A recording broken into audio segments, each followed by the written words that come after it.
உடல் சம்பந்தமா நம்ம நிறைய நிறைய இது சம்பந்தமா நிறைய பேசியிருக்கோம். நிறைய ஒவ்வொரு இடத்துக்குள்ளேயும் பேசுறோம். அது பேசுறதுக்கு மையமா இருக்கிறதுக்கு காரணம் என்னன்னா, ஒரு காலகட்டத்துல இதுக்கு மேல இந்த உடல் சம்பந்தமா நிறைய மாற்றங்கள் ஏற்பட போகுது அப்படிங்கிறதுக்காக தான் அதை நம்ம அடிக்கடி பேசுறோம். உடல் சம்பந்தமா மருத்துவ ரீதியா நமக்கு மருத்துவர்கிட்ட இருக்கிற ஒரு ஆய்வுப்படி அது ஒரு வடிவத்துல இருக்கு.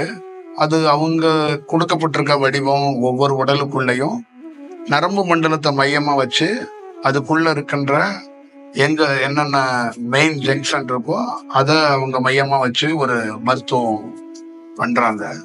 ஆனா ஒரு இயற்கையா ஒரு மனிதன் இந்த தியானத்திலேயோ இல்ல அவனுக்கு ஒரு இறை ஆற்றல் கிடைத்தா அவன் எப்படி மாறுவான், இல்ல உடல் எப்படி மாறும் அப்படிங்கிறதுக்கு உதாரணம் நம்ம பத்மநாத சுவாமி கோவில்ல அங்க அரங்கநாதர்னு ஒருத்தர் படுத்திருப்பார் பாருங்க. அதுதான் நம்மளுடைய உடல்ல இருக்கிற தத்துவம். அப்படிதான் நம்ம உடல் கீழே அவருடைய தொப்புள் கொடியிலிருந்து பாத்தீங்கன்னா ஒரு தாமரை மலர்ந்த மாதிரி அதுல இருந்து ஒரு நரம்பு வடிவம் கீழே போய் அந்த இடுப்பு முதுகு தண்டுவடம் சொல்ற அந்த முழு ஃபைனல் கார்டு இருக்குல்ல, அந்த கார்டு அந்த விஷயத்த அது முழுக்க இந்த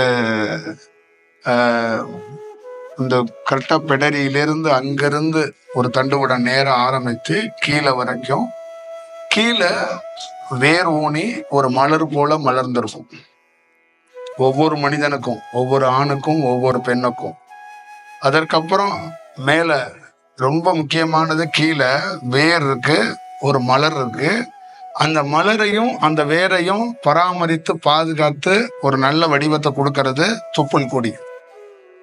அந்த இடம் ரொம்ப ரொம்ப முக்கியமான ஒரு இடம் ஒவ்வொரு மனிதனுக்கும். அது மலராத பட்சத்தில் அவன் மனிதனாக இருக்கிறான். அந்த வேரை தெரிஞ்சுக்காத பட்சத்திலையும் அவன் மனிதனா இருக்கிறான். அப்ப அந்த தொப்புள் கொடிக்கிட்ட அந்த விஷயம் மாற்றம் அடைஞ்சிச்சுன்னா அந்த முதுகு தண்டுல ஒரு பெரிய மாற்றத்தையும் பெரிய விஷயமும் நடக்குது. அதுக்கப்புறம் அவனுடைய இதய பகுதிக்குள்ள ஒரு ஒரு செயல் வடிவமாக ஒரு ஒரு வடிவம் நம்ம இதய பகுதிக்குள்ள இருக்கு. அது ரொம்ப ரொம்ப ரொம்ப முக்கியமான ஒரு காலகட்டத்தை வடிவத்துல இருக்கு. அது நிறைய இறைவன் இதயத்தை கிழிச்சு காட்டினா அங்கேயும் இறைவன் இருக்கிறாருன்னு காட்டியிருக்காங்க. அப்ப இதய பகுதி ரொம்ப முக்கியமான ஒரு இடமாக அதுவும் இருக்கு. அப்ப இந்த முதுகு தண்டுவடமா மேல போறதுல அங்க முழுக்க என்ன ஆகுதுன்னா அந்த அரங்கன் படுத்திருக்காருல அந்த மாதிரி முழு வடிவத்துக்குள்ள அந்த மூளை, அந்த பிரெயின் மூளைன்னு சொல்லக்கூடிய அந்த வடிவமும் ஒரே ஒரு அந்த கிளாண்டும் ஒரு இறை தோற்றமாக ஒருத்தனுக்கு மாறுறதுக்கான வாய்ப்பு. அப்படி அந்த இறை தோற்றமாக அது மாறுனா அந்த மூளையும் அந்த கிளாண்டும் மாறுனா அரங்கன் எப்படி நாகத்துல படுத்திருப்பாரோ அது மாதிரி ஒரு சூழல் இருக்கு. அப்ப அவர் முதுகு தண்டுவடத்தை தான் அந்த நாகமா அவர் காட்டுறது. அந்த நாகத்தோடைய வடிவத்தை தான், கீழே இருக்கிற அந்த வேரை தான் அவரு நாகத்தோடைய வாளா அவர் காட்டுறார். அப்ப அந்த அந்த கிளாண்டையும் அந்த மூளையோட பகுதியில இருக்கிற பெரிய மாற்றத்தையும் அவரே படுத்திருக்கிறதா ஒரு விஷயம் இருக்கிறதாக தான் அந்த பத்மநாத சுவாமி கோயிலா இருக்கட்டும், ஸ்ரீரங்கத்துல இருக்கிற எங்க ரங்கநாதர் இருந்தாலும் அது உடலுடைய இருக்கிற ஒரு மையமாக இருக்கிற தத்துவம். அப்படி உடலுக்குள்ள விஞ்ஞானத்தாலேயோ மருத்துவத்தாலேயோ கண்டுபிடிக்க முடியாத ஒரு ரகசியமும் ஒரு தெய்வீக ஆற்றலும் எல்லாத்துக்குள்ளேயும் கலந்திருக்கு. அப்ப அந்த தெய்வீக ஆற்றல் ஒருத்தருக்கு கிடைக்கப்படுங்கிற போது அவருடைய வாழ்க்கையில மிகப்பெரிய மாற்றம் சந்திக்கிறாங்க. அவரு மிகப்பெரிய அவங்களுக்குள்ள என்ன நடக்குறது அப்படின்னு கேட்டா, இந்த தெய்வீகமான ஆற்றல் வரும்போது அவங்களுக்குள்ள சோகம் அகலப்படுது. சோகத்திலிருந்து அவங்க விடுபடுறாங்க. அவங்கள ஒரு சோகமான ஆளா எந்த மனிதனாலையும் மாற்ற முடியாது. முதல். இரண்டாவது, அவங்கள அவ்வளவு சாமானியமா யாராலையும் அழுக வைக்க முடியாது. மூன்றாவது, அவங்கள எவ்வளவு பெரிய பேர் செய்தி இன்ப செய்தியை கொடுத்தாலும் அவங்கள மகிழ்ச்சியில ஆழ்த்திட முடியாது. அவங்க எப்படி இருக்கிறாங்கன்னா எல்லாத்துக்கும் ஒரே தன்மைக்குள்ள மாறுவதற்கான வடிவத்தை மாறத் தொடங்குறாங்க. இதுதான் அந்த தெய்வீக வடிவம் அப்படிங்கிற ஒரு செயல் வடிவமா அது மாறப்படுகிறது. அந்த மாதிரி தெய்வீகமாக மாறப்படும் போது அவங்கள சார்ந்து அவங்க எப்படி ஆகிறாங்கன்னா, ஒரு குடும்பத்துல இருப்பாங்க. அந்த குடும்பத்திலிருந்து விடுபட்டுருவாங்க அப்படின்னா அந்த வீட்டிலேயே இருப்பாங்க, அந்த வீட்டுக்கு பக்கத்துல இருப்பாங்க, வேற ஊர்ல கூட இருப்பாங்க. ஆனா என்ன இருந்தாலும் அந்த வீட்டில் பிறந்தவர் தான் அவரு, அந்த வீட்டை சார்ந்தவர் தான். ஆனா அதிலிருந்து அவர் மட்டும் விடுபட்டு இருப்பார். அவங்க உறவா இருக்கிறவங்க எத்தனை பேரும் என்ன உறவா அவரை பார்த்தாங்களோ அதான் பார்ப்பாங்க. கூடுதலுக்காக ஒரு பயத்துக்கும் ஒரு மரியாதைக்காக சாமி, ஐயா அந்த மாதிரி வந்து சொல்லுவாங்க. அப்ப அங்க என்ன ஆகும்னா, அவர் தெய்வீகமாக மாறும்போது இவர்கள் வீட்டில் யாரெல்லாம் இருந்தார்களோ பின்னாட்கள்ல மக்கள் என்ன பண்ணுவாங்கன்னா அவர்களையும் வணங்க தொடங்குவார்கள். அதே போல அவர் பயன்படுத்திய பொருளையோ அவர் பயன்படுத்திய வீடையும் வணங்குவார்கள். அவர் என்னென்ன செயல் வடிவத்தில் இருந்தாரோ அத்தனையும் வணங்கப்படும். அப்ப ஒரே ஒரு தெய்வீகமான ஒருத்தர் உருவாகிட்டார்னா அந்த வம்சாவளியே ஒரு தெய்வீக நிலைக்கு மாறுது. இது வந்து ஒரு பெரிய ஆச்சரியத்தையும் ஒரு செயல் வடிவத்தையும் ஏற்படுத்து. அதுல இறைவன் அவர் உறவுகளையோ யாரையோ கும்பிடுன்னு சொல்லல. அந்த அலைவரிசையினால எல்லாரும் கும்பிடப்படக்கூடிய அந்த வாய்ப்பை உருவாக்கப்பட்டிருக்கு. அப்ப அவங்களுக்கு கிடைக்க போறது விஷயம் என்னன்னு கேட்டீங்கன்னா, ஒரு இறைவனுக்கு என்ன மரியாதையும் உபதேசமும் கிடைக்குமோ அதே விஷயம் அந்த குடும்பத்தை சார்ந்தவர்களுக்கும், அந்த குடும்பத்தை சார்ந்தவர்களுக்கு மட்டுமல்ல அந்த கிராமத்துக்கே அந்த செயல் கிடைச்சிருக்கு. அந்த கிராமத்துக்கு மட்டுமல்ல அந்த மாவட்டத்துக்கே கிடைச்சு போயிருது. அவர் உலகளாவிய ஆயிடுறாருன்னா எந்த நாட்டுல இருந்தாரோ எந்த மாநிலத்துல இருந்தாரோ அந்த நாட்டுக்கும் மாநிலத்துக்கும் பெருமை கிடைச்சு. அமெரிக்காவில் போய் விவேகானந்தரை ஒரு இந்து துறவிங்கிறதோட ஒரு பாரத தேசத்தோடைய ஒரு முக்கியமான தொன்மையான துறவி அப்படின்னு பார்த்தார். அடுத்தது கொல்கத்தா நகரத்துக்கே ஒரு பெருமைக்குரியவர்னு பார்த்துட்டாங்க. இப்ப என்ன பண்றாங்க, அன்னைக்கு சோத்துக்கு வழி இல்லாம விவேகானந்தர் குடும்பம் வாழ்ந்து கெட்டு போன குடும்பம் இன்னைக்கு அந்த வீடை புதுப்பிச்சு கட்டி என்னென்னமோ பண்றாங்க. அது அந்த இறை ஆற்றல் அப்படி பண்ண வைக்கும். அவங்க பக்தியில எல்லாம் பண்ணல, அந்த இறையுடைய தன்மை இப்படி மாத்தி பண்ணிவிடும். இப்போ உங்களுக்குள்ளயும் அந்த இறை தன்மைக்குள்ள வரும்போது அந்த தெய்வீக தன்மை உங்களை வேற வேற விதத்துல மாத்திடும், வேற வேற வடிவத்துக்குள்ள வெற்றும் கொண்டு போய். அதுதான் அதுக்குள்ள இருக்கின்ற எல்லோரும் எப்படியாவது அந்த தெய்வீக தன்மையை அடைந்திட முடியுமா, அந்த தெய்வீக வாசலை பார்த்துட முடியுமா, அந்த தெய்வீகத்துக்குள்ள போயிட முடியுமா?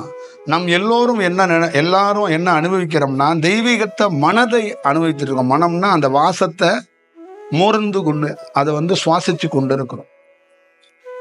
அதோட நின்றாம நீ தெய்வீகமாக மாறுவதற்கான வாய்ப்பை உருவாக்கு அப்படிங்கிறது இறைவனுடைய ஒரு சித்தாந்தமாக ஒரு வடிவமாக இருக்கு. அதனால இறைவன் பல்வேறுபட்ட வடிவத்துல, குரங்கு வடிவத்துல, நாகம் வடிவத்துல, நாய் வடிவத்துல, பல்வேறுபட்ட விலங்குகளோட பன்றி வடிவத்துல, மாடு வடிவத்துல எல்லாம் இறைவனுடைய உருவத்தை பொருத்தி அவர் காட்டியிருக்கிறார். ஆனா அவர் அதிகமாக உருவத்தை பொருத்தி காட்டி செய்யறது ஆண் பெண் இந்த உடலா மனிதனாக இருக்கிற மாதிரி தான் அவர் செஞ்சிருக்கிறார். அப்ப ஒரு இறைவன் இந்த மனித தோற்றத்தை ரொம்ப மதிக்கிறார். ஒரு ஆணுடைய தோற்றத்தையோ ஒரு பெண்ணுடைய தோற்றத்தையோ ரொம்ப உயர்வாக மதிக்கிறார் இறைவன். அப்போ ஒரு ஆண் தோற்றமாக இருப்பதோ ஒரு பெண் தோற்றமாக இருப்பதோ அது ஒரு இறைக்கே ரொம்ப பிடித்த ஒரு செயல் வடிவமாக இருக்கிறது. சில மனிதர்களுக்குள்ள தியானம் வர தொடங்கியதோ இல்லை அவர்கள் சில கோவிலுக்கோ சில இடங்களுக்கோ சில நம்மளை மாதிரி தியானம் பண்றவங்களுடைய பயணிக்கும் போது அவர்களுக்கு ஏதாவது ஒரு அனுபவம் ஏற்படும் போது அங்கு ஒரு இறை சக்தி ஒருத்தரை தேர்ந்தெடுக்குது. எப்படி தேர்ந்தெடுக்குதுன்னா, நீங்க எப்படி இங்கே ஒரு மலை இருக்கு, அந்த மலையில மேல உச்சியில போய் ஒரு கோவில் கட்டுறீங்களோ, அந்த இடத்தை இறைவன் தேர்ந்தெடுத்திருக்கிறார். அந்த இடத்த கோவிலா மாத்துறதுக்கு அவர் அங்க போய் உட்காந்துட்டாரு. அங்க உட்கார்ந்த உடனே அடுத்த வடிவமா என்ன ஆகும்னா, எப்படி ஒருத்தர் தெய்வீகமா மாறணும்னு வீட்டில் உள்ளவங்க எல்லாம் வணங்கணுமோ, அதே மாதிரி அவர் உட்கார்ந்த செய்தி ஒவ்வொருத்தருக்கா ஏதோ ஒரு உள் உணர்வுல அந்த மலையில ஒரு கோயில் கட்டினா என்ன அப்படிங்கிறத ஒரு செயலை ஏற்படுத்துவாங்க. அவர்கள் கட்டுவதற்கு தாமதமாகும்னால அவங்க என்ன பண்ணுவாங்கன்னா, ஒரு லிங்கமோ ஒரு கல்லோ சுயம்பா வளரும். அப்போ ரொம்ப ஆழமாக அவர்கள் என்ன பண்ணுவாங்கன்னா, அங்கே நான் கோயிலை கட்டுவோன்னு தீர்மானித்து கோயிலை கட்டிடுவாங்க. அப்போ அவர் என்ன சொல்றாருன்னா, நான் இந்த வீட்டில் குடியிருக்கிறேன், என்னை நீங்கள் இந்த வீட்டில் குடியிருக்கிற ஒரு 10 பேர் இருக்கிறாங்க. இன்னைக்கு என்ன ஆகி போச்சுன்னா, பல ஊர்லேருந்து வந்து இந்த ஊரில் 1 மணி நேரமோ 2 மணி நேரமோ இந்த வீட்டில் குடியிருக்க வந்திருக்கிறாங்க, பல ஊர்கள்லேருந்து. அப்படிங்களா? இப்போ இந்த உருவமே இல்லாத ஒரு 10-20 பேர் கூட இந்த வீட்டுக்கு வருவான். அதுக்கு காரணம், இறைவன் ஒரு வீட்டுக்கு வந்துட்டான்னா யார் வேணாலும் வரலாம். ஒரு கெட்டு சீரழிந்தவன் கூட இறைவன் இருக்கிற வீட்டுக்கு வந்து நல்வழி ஆயிரலாம். தீய பாதையில போனவன் கூட அந்த இடத்துக்கு வந்து ஒரு நல்வழி பட்டறலாம். அப்படியாப்பட்ட ஒரு சூழல் உருவாகினால்தான் அந்த கோவிலை வந்து உருவாகும். அதே போல இந்த தெய்வீகமான செயல் வடிவத்துக்குள்ள இருக்கிற ஒவ்வொரு ஆணுக்கோ பெண்ணுக்குள்ளேயோ திடீர்னு இறைவன் வந்து வசிக்க ஆரம்பிச்சிருவான், உங்களுக்குள்ளேயே போயிடுவான். ஒரு மலைக்குள்ள எப்படி உட்கார்ந்து இருந்தானோ அந்த மாதிரி உங்களுக்குள்ள போயிடுவான். தியானம் பண்ணி அவனே இறைவன் தெரிந்துக்கிறது ஒரு ரகம்.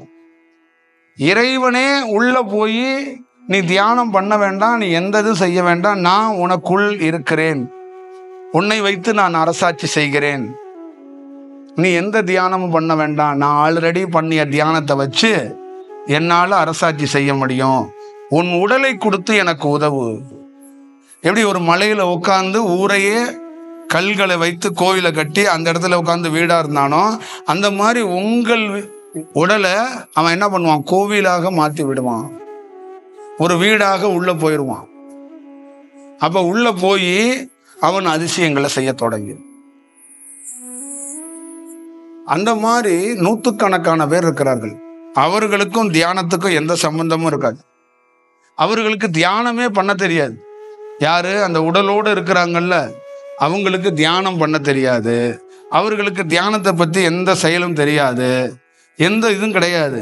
ஆனால் அவர்களுக்குள் இருப்பவன் தியானத்தில் பெரியாள். இது போல தமிழ்நாட்டில், இந்தியாவில் ஏறத்தாழ ஆயிரக்கணக்கான மனிதர்களை இறைவன் தடுத்து ஆட்கொண்டு உள்ளே குடியிருந்திருக்கிறான். அப்படி இருந்துட்டு வேலை முடித்தோன்னா வெளியேறிடுவான். அந்த மாதிரி ஏகப்பட்ட பேருக்கு நடந்திருக்கு. அந்த மாதிரி யாருக்கு வேணாலும் நடக்கலாம். ஒரு தெய்வீகமான ஒரு செயல் வடிவம் இறைவன் யாரை வேணாலும் தேர்ந்தெடுக்கலாம். யார் உடலுக்குள்ளே அவன் வேணால் குடியிருக்கணும்னு விருப்பப்பட்டாலும் அவனுடைய செயல் வடிவம், தியானம் வரல, என் வாழ்க்கை சோகமாயிருச்சு, எனக்கு வாழ்க்கை கஷ்டமாயிருச்சு அப்படின்னு நம்ம நினைக்கிறத தாண்டி ஒரு வினாடி அவன் உள்ள வந்துட்டானா எல்லாம் மாறி போயிடும், அனைத்தும் மாறி போயிடும். அப்புறம் நீங்க நினைச்சாலும் தடுக்க முடியாது. ஆஸ்திரேலியாவிலேருந்து ஒரு வெள்ளைக்காரன் வந்து உங்களை கும்பிட்டுட்டு உட்காந்துருப்பான். நீங்க போன்னு சொன்னாலும் அவன் போக மாட்டான். ஏன்னா உள்ள உட்கார்ந்துருக்கவரோட அலைவரிசை என்னன்னா, பல லட்சம் மைல்களுக்கு அப்பாற்பட்டு அலை வீசும். அந்த அலைவரிசை அவ்வளோ கனமான அலைவரிசையா இருக்கும். இந்த மாதிரி ஒரு சூழல்கள்லாம் ஒவ்வொரு மனிதருக்குள்ளேயும் நிகழலாம். அப்போ ஒரு மனிதன் ஆணோ பெண்ணோ தெய்வத்தை நோக்கி போறதோட தெய்வத்துக்கு அருகாமையில தான் நம்ம இருக்கிறோம் அப்படிங்கிறது உன்னதமான செயலை தெரிஞ்சுக்கணும். கடவுளுக்கு அருகாமையில் தான் நாம் இருக்கிறோம்.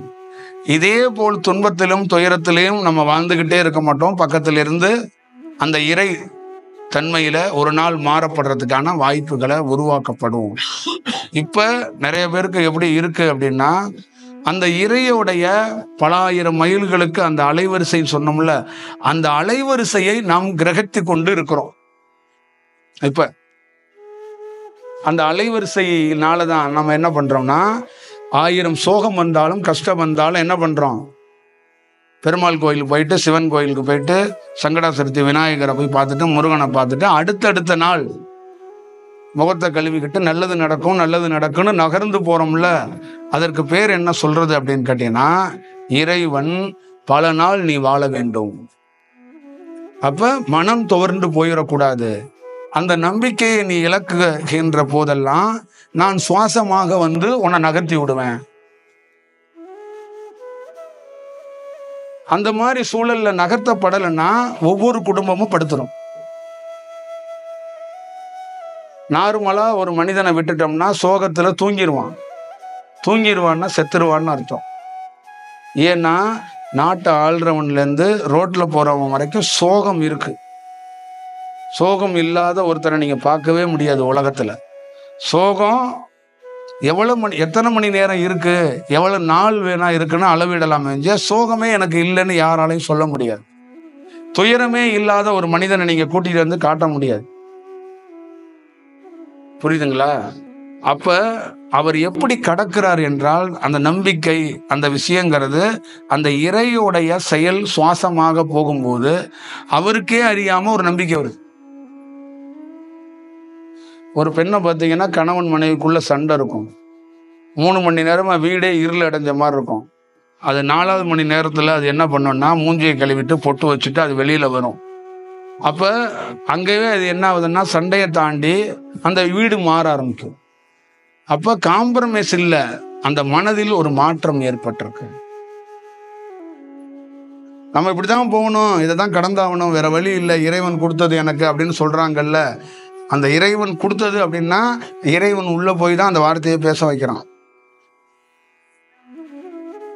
இல்லைன்னா எந்த மனிதனாலையும் கடக்க முடியாது. இங்க இருக்கிற சோக கீதங்களை பாடிக்கிட்டு நம்ம வந்து யாரும் பிடிச்ச மாதிரிலாம் இருக்கிறது இல்லை. புரியுதுங்களா? நாம ஒன்று நினைச்சிருப்போம், வாழ்க்கை ஒன்று நடக்கும். நாம ஒருத்தரை மனைவியா வரணும்னு இப்படி நினைச்சிருப்போம், அதுக்கு நேர் ஆப்போசிட்ல ஒன்று இருக்கும். மனைவி நாமக்கு ஏற்ற மாதிரி ஒரு கணவன் இருக்குன்னா அதுக்கு உல்டாவா ஒருத்தர் இருப்பார். இவங்க பேசுறத ரொம்ப விரும்புவாங்க, அது பேசுறதுக்கு ரியாக்ஷனே கொடுக்காது புருஷன். புரியுதுங்களா? அப்புறம் இவங்க வேற ஒரு விஷயத்துக்குள்ள விரும்புவாங்க, அப்படின்னா அது என்னன்னு கேட்பாங்க ஆப்போசிட்ல. பல நாள் தனியா எழுதிருப்பீங்க, பல்வேறுபட்ட ரகசியங்களை நீங்க யார்கிட்டையும் டிஸ்கஷனே பண்ணியிருக்க முடியாது. அப்படியேப்பட்ட ரகசியம்லாம் ஒவ்வொரு பெண்ணுகிட்டையும் ஒவ்வொரு ஆணுகிட்டையும் 100கணக்கான ரகசியம் இருக்கு. சில விஷயத்தெல்லாம் பேசி சொல்லவே முடியாது, யார்கிட்ட போய் சொல்றது? அப்ப அதெல்லாம் வச்சு கடந்துதான் போயிட்டு இருக்காங்க.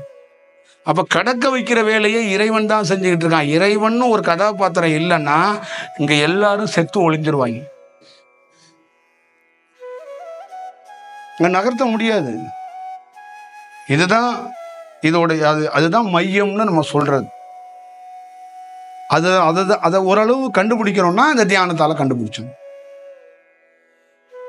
என்னடப்பா துன்பம், கர்மா, என்னப்பா இந்த வேதனை, இதெல்லாம் இப்போ நமக்குள்ள என்னன்னா, நான் பல நாள் உட்காந்துருக்கும் போது ஒரு 300 பேர் வர்றாங்க, அதில் 2 பேருக்கு மட்டும் நல்லது பண்ணிட்டு பாக்கி எல்லாத்தையும் வெயிட்டிங்கில் வச்சுட்டு உனக்கு காலம் வரட்டும் அப்படின்னு சொன்னால் அவன் ஏமாந்து போகிறான். நம்ம அப்படி பண்ண முடியல. அப்போ 300 பேருக்கு ஏதாவது பண்ணணும். அதுக்கு என்ன ஆல்ட்ரின்னா, அப்போ ஒவ்வொரு மனிதனுடைய பிறப்பு என்ன, இறப்பு என்ன, ஏன் பிறக்கிறான், என்ன செய்கிறான், இப்போ மனிதன்னா எப்படி, இதெல்லாம் தியானத்தில் தெரிய வேண்டிய ஒரு சூழலுக்குள்ள நம்மளை வந்து பல ஆண்டுகளாக நம்மளே ஆழ்த்துறாங்க, நம்மளுக்கு காட்டுறாங்க. அப்போ நீ மனித வாழ்க்கையை தெரிஞ்சுக்க. ஆசைக்காக கற்பனைக்காக ஒரு வகுப்பு எடுத்தோ அவங்கள நம்பிக்கை ஏற்படுத்தலாம் பண்ணா கூட அந்த நேரம் அந்த நம்பிக்கை அவங்கள வந்து ஒரு உற்சாகப்படுத்த நாளைக்கு ஒரு அழுக வேண்டிய ஒரு சூழல் வரும்போது அவங்கள போய் நீ ஒன்றும் பண்ண முடியாது. இதெல்லாம் தெரிஞ்சுக்கிட்டு வேலை செய்யணும். இதுதான் அதோடைய வடிவமா இருக்கு. புரியுதா? அப்ப நம்ம வாழ்க்கைக்குள்ள ஒரு பார்ட் வந்து மனிதன்கிற பார்ட்ல இறை அப்படிங்கிறது இல்லை. கலக்கப்பட்டிருக்கு. இறை என்ற அந்த பாதையில தான், இறை என்ற அந்த தத்துவத்துக்குள்ளதான் நாம் கலந்து நிற்கிறோம். உங்க கணவர் பாதி பேர் கடவுளை கும்பிட மாட்டேன்பாங்க, ஆனா இறையோட தான் கலந்து நிற்கிறாரு. அவருக்கு தெரியல. இறை இல்லாமல் எந்த பொருளும் இங்க அசையாது, ஒன்னும் செய்ய முடியாது, எது நகராது. ஏன்னா இந்த உலகம் ஒரு பேர் ஒளியால இயங்குது, ஒரு கதிர்வீச்சால தான் இங்க எல்லாம் நடக்குது. அந்த கதிர்வீச்சு இறை சக்தி கொண்டது, இறை செயல் கொண்டது. அப்படி இருக்கும்போது நம்ம என்ன செய்ய முடியும்? அப்ப புரிந்தவர்கள், தெளிந்தவர்கள் அவர்களை ஏன் ஞானிங்கிறார்கள் என்றால், அவர்கள் வரப்போறதை அறிஞ்சிட்டு அதுக்கேற்ற மாதிரி என்ன பண்றாங்க, தன்னையும் தன் உடலையும் விரயம் பண்ணாமல் அமைதி காக்கிறார்கள். புரியுதுங்களா? அப்ப ஒரு ஒரு ஒரு ஞானி என்ன பண்றாரு, ஒரு பெண்ணும் ஒரு ஆணும் வர்றாங்க. அவரை சிம்பிளா அப்படி பார்த்துட்டு, அப்படி ஒரு பார்வையில பார்த்துட்டு கையில இருக்கிறது ஏதாவது ஒரு பொருளை எடுத்து கொடுத்துட்டாவே நீங்க அந்த நிமிடமே கல்யாணம் பண்ணிக்கிட்ட மாதிரி. இதுக்கு போய் 80,000 90,000 2 லட்சம் ரூபாய் செலவு பண்ணி கல்யாணம் எல்லாம் பண்ண வேண்டாம், அங்கேயே எல்லாம் முடிஞ்சிருச்சு. சும்மா ஒரு 4 சொட்டு தண்ணியை தூக்கி தலையில் தெளிச்சுட்டாவே முடிஞ்சு போச்சு. இதுக்கு எந்த ஆள்பாட்டமோ எந்த விஷயமோ தேவை கிடையாது. இதுக்கு போய் என்னன்னு அவன் சொல்றான்னா, உடலை ஏன் போட்டு 1 மாசம் போட்டு உழைக்கிற, ஊரா ஏன் வண்டி எடுத்துட்டு போய் பத்திரிக்கை வைக்கிற, எதுக்கு இந்த லோல் போட்டு லொங்கு போட்டு வேலையெல்லாம் பண்ற? ஒரு காலகட்டத்தில் மனிதனை நம்ம அழைத்தது எதுக்காக அழைத்தோம் அப்படின்னா, உணவளித்து அவர்கள் ஆசீர்வாதம் பண்றதுக்கு அழைச்சோம். இன்னைக்கு யாரும் ஆசீர்வாதம் பண்றதுக்கு டைம் இல்லை, மனசை ஒதுக்க முடியல. ஒரே நேரத்தில் 5 கல்யாணம், 5% ஆசீர்வாதம் பண்றதா இல்ல 10% பண்றதா, இல்ல எப்படி பண்றது சொல்லுங்க? உங்க வீட்டுல 10 பத்திரிக்கை வந்துருச்சு, எப்படி பிரிச்சு ஆசீர்வாதம் பண்றீங்க? என்னைக்காவது ஆசீர்வாதம் பண்றேன்னு ஒரு நாளாச்சும் கல்யாணத்துக்கு கிளம்பி போயிருக்கீங்களா யாராவது? உங்க பேத்திங்கன்னா உங்க டபார் டுபார்னு ஆசீர்வாதம் பண்ணுவீங்க, அவன் நல்லா இருக்கணும் அப்படின்னு. யாராவது வேற வீட்டுக்கு கல்யாணத்துக்கு போகும்போது, இன்னைக்கு போய் அதை மங்களகரமா ஆசீர்வாதம் பண்ணிட்டு வந்துடணும், 5 கல்யாணம் இருக்கு, 5 விதமா ஆசீர்வாதம் பண்ணணும் அப்படின்னு ஏதாவது நினைச்சு போயிருக்கீங்களா? என்ன புடவை, என்ன விஷயம், என்ன நகை, அதை யோசிச்சிருக்கீங்கள? நம்ம ஒரு கல்யாணத்துக்கு எதுக்கு உங்களை அழைக்கிறான்? அவங்களுக்கு என்ன வேலை வெட்டி இல்லையா? நீ ஒரு சோல், நீ ஒரு ஆன்மா, நீ ஏதாவது ஒண்ணு ஆசீர்வதிக்க தான் உன்னை கூப்பிடுறான். புரியுதுங்களா? இங்க நம்ம என்ன பட்டிமன்ற உரையாடல? இதுல இருந்து இருக்கிற அந்த அலைவரிசையிலேருந்து ஏதாவது ஒண்ணு கிடைக்குமா? நம்ம என்ன பேசி என்ன நடக்க போகுது? காலம் முழுக்க தான் டிவியை தொட்டா பேசிக்கிட்டு இருக்கான் எவனோ ஒருத்தன், ரேடியோவை தொட்டா எவனோ பேசுறான், செல்லை தொட்டா பேசுறான். இப்ப இந்த மாதிரி ஒருத்தர் என்னன்னா, அலைவரிசைய பேசிக்கிட்டு இருக்கும்போது தன்னை அறியாம வெளிப்பட்டு வரும். அதுதான் இது, இந்த மீட்டிங், அதுதான் அந்த கனெக்ட். இல்லைன்னா எனக்கு என்ன, ஒரு நோட்டை தூக்கிக்கிட்டு கடவுளை பரப்பி விட வேண்டும், குருநாதர்களை பரப்பி விட வேண்டும், நான் என்ன வந்திருக்கேன்னா என்ன, ஒரு லிஸ்ட்டை போட்டு நம்ம ஊரில் கரண்ட் பில் கட்டுறதுக்கு ரீடிங் எடுக்க வருவாங்கல்ல, அந்த மாதிரி நான் என்ன ரீடிங் எடுக்கிற வேலையை பண்ணிக்கிட்டு இருக்கோம்? சரி வாங்க கொஞ்சம் உங்கள் அலைவரிசையை பரப்பி விட்டு போகிறேன்னா உங்களுக்கு தெரியாது. அதுக்கு பேர் சக்சங்கம், உரையாடல், இந்த மாதிரின்னு பெரியவங்க வச்சுருக்கிறாங்க. அப்போ இந்த மாதிரி தவம் பண்ணிக்கிட்டே இருக்கிறவங்க, இந்த மாதிரி ஞானியாக இருக்கிறவங்களோட 1 மணி நேரமோ 1/2 மணி நேரமோ ஒரு மனிதன் உட்கார்ந்து இருக்கும்போது அவனுக்குள்ள என்னன்னா, ஒரு 15 நாளைக்கு தேவையான கொஞ்சம் கரண்ட் கிடைக்கும், அவ்வளோதான் விஷயம். அடிக்கடி கரண்ட் போயிடும் நம்ம உடலுக்குள்ள. ஒரு 15 நாளைக்கு 10 நாளைக்கு அது தள்ளலாம் வச்சு. இது ஒரு சப்ளைசர் மாதிரி. சில நேரத்தில் அவனுக்கு சில பேருக்கு 6 மாசத்துக்கு தேவையானது கூட கிடைக்குது. அந்த 6 மாசத்துக்கு தேவையான கிடைக்கிறவன்லாம் அந்த ஆத்மார்த்தம்னு சொல்றவன், ஒழுங்கா சரணாகதி அடைகிறவன். புரியுதுங்களா? இந்த இலவச பொருள் வாங்க வந்தவன் மாதிரி வராம ஆத்மார்த்தமா வருவான் பாருங்க, அவனுக்கு கொஞ்சம் 6 மாசத்துக்கு அந்த ஆன்மா அதுவே சேர்த்து வச்சுக்குது, சேகரிச்சு வச்சுக்குது, இழுத்து. ஏதோ போவோம், அங்க கூப்பிடுறாங்க, யாரோ ஒருத்தர் வந்திருக்கிறாராம், போய் என்னன்னு பார்த்துட்டு நம்ம கஷ்டம் எவனை பார்த்தும் தீர போறது இல்லை, இந்த ஆளையும் பார்த்து வச்சுட்டு வருவோம்னு வர்றதெல்லாம் 2% 5% தான் அந்த கரண்ட் உள்ள போகும், அதுக்கு மேல அது போகாது.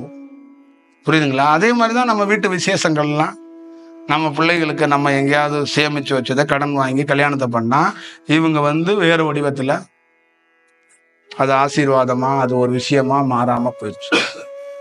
ஒரு மக்கள் கூடுறதே ஒரு இடமே அது ஒரு பிளஸ்ஸிங்காக தான் பண்றது, ஒரு வைப்ரேஷனை உருவாக்குறது தான் பண்றது. அதெல்லாம் இன்னைக்கு இல்லாம போயிடுச்சு. அப்போ ஒரு ஞானி வேடிக்கையா சிரிக்கிறான் அதெல்லாம் பார்த்து. அப்ப என்ன சிரிக்கிறான்னா, அவனுக்கு சிரிப்பு இல்லை.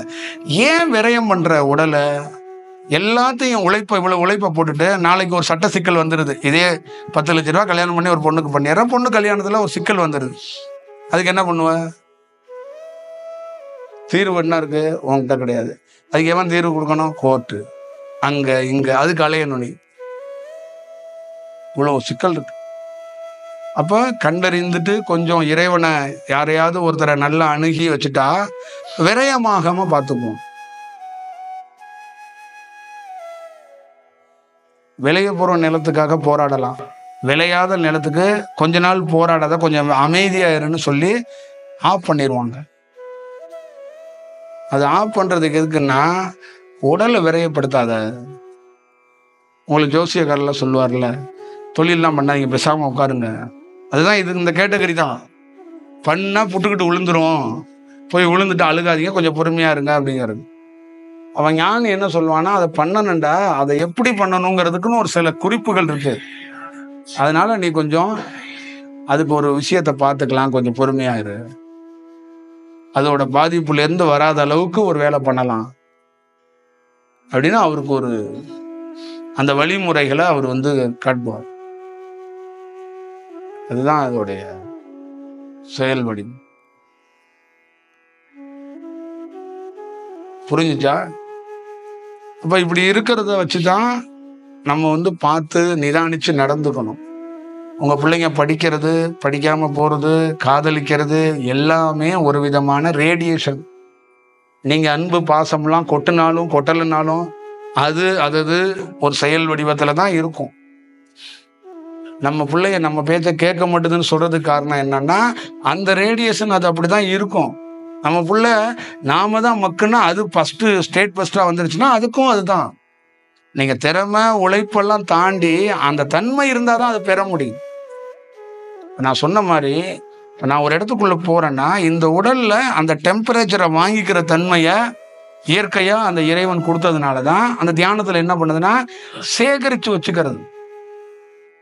இப்போ இது ஒரு ஒட்டகம் மாதிரி பல இடங்கள்ல போய் தண்ணிகளை சேகரித்து வச்சுட்டு பல ஊர்ல போய் இந்த தண்ணிகள் எல்லாத்தையும் அது குடிக்காம அது என்ன பண்ணும், கொட்டி வச்சுட்டு வரும்.